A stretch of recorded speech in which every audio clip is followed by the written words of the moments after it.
Para mí la iglesia era aburrida, que era muy solemne y había una liturgia que a mí me sonaba fría y un poco lejana. Veía en la iglesia mucho tradicionalismo, personas que cumplían con ciertas cosas pero no veía un cambio real en su vida, no eran muy genuinas. Estamos en Las Médulas, provincia de León, y esto es una mina de oro a cielo abierto.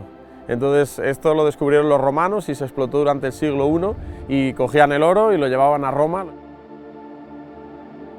Hay una piedra que es parecida al oro, pero en realidad ese material es la pirita y se le llama el oro de los tontos. No tiene ningún valor. Hay mucha gente que en vez de buscar lo realmente valioso, que han ido a otras cosas que no tenían el valor real. El dinero, muchas veces la fama también, el ser reconocido, es algo que es efímero, o incluso la imagen personal. Mi padre era una de esas personas que era muy auténtica. Veía a mi padre tan emocionado con las cosas de Dios, abriendo la Biblia, compartiendo del Evangelio, de la palabra de Dios con otras personas, pero para mí eso era vergonzoso. Me gustaba más la vida así de hacer gamberradas, estar con mis amigos y llegamos a tener miles de tapones de los coches. Mi padre nunca me dijo, toma, dinero para comprar una navaja, entonces la única manera de obtenerlas era robándolas. La verdad que yo solía hacer muchas cosas de esas que entrañaban a veces peligro, a otras personas incluso. Y mi padre era aquello en lo que yo soñaba quizá con convertirme un día, pero pensaba que eso podía esperar, que yo podía dedicarme a ser el chico popular de clase, a hacer las travesuras, ser el más intrépido, el más temerario, el que más locuras hiciera. Y luego ya de mayor sí tenía intención de centrarme en Dios. Incluso algunas veces a la noche, él a veces se acercaba ya al final a mi cama y me decía, Israel, ¿no te das cuenta que tienes que cambiar? Y yo a veces era duro y no contestaba, y a veces incluso él lloraba.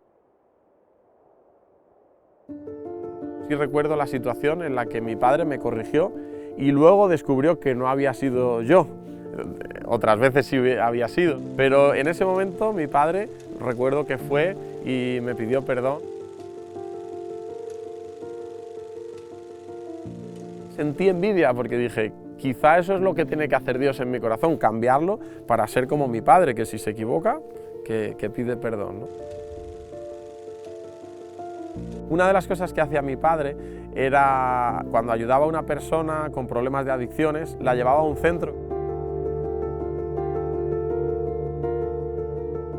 Y lo que más me impresionó era que había algo auténtico en sus vidas.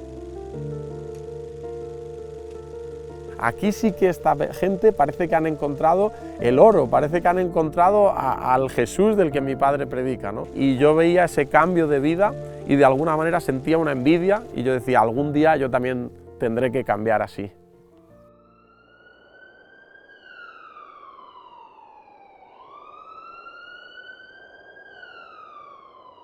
Pues llevaba a mi padre un mes en el hospital.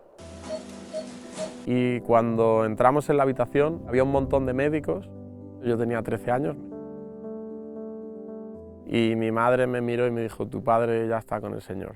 Y fue un golpe, pero en ese momento lo primero que vino a mi mente fue pensar si yo estaba preparado para el momento de la muerte.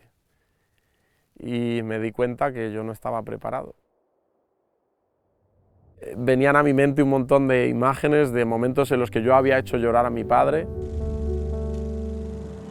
por mis malas acciones, esos momentos en los que era rebelde a él, que yo nunca había tomado una decisión por Jesús real y que si yo hubiera muerto iría a un infierno. Y me asustó muchísimo. Recuerdo que fue ese día el que decidí que yo también quería seguir a Jesús. Con mis palabras de niño dije, bueno, perdóname por haberte tenido esperando y yo quiero que entres a mi vida, que me cambies, que me hagas una nueva persona. Pero yo puedo decir que con 13 años entregué mi vida a Cristo y he encontrado algo muy auténtico. Yo he encontrado el tesoro más grande. Hay muchas cosas que nos pueden quitar, la familia, la salud, el dinero, pero a Cristo no me lo pueden quitar. Es imposible quitarme el gozo de la salvación y la esperanza de saber que un día estaré con Él para siempre. Si realmente estás buscando algo auténtico, que no mires a ninguna religión, que sepas que el tesoro es Jesús, que Jesús es el único que puede cambiar tu vida. Jesús, y yo quiero que entres a mi vida, que me cambies, que me hagas una nueva persona.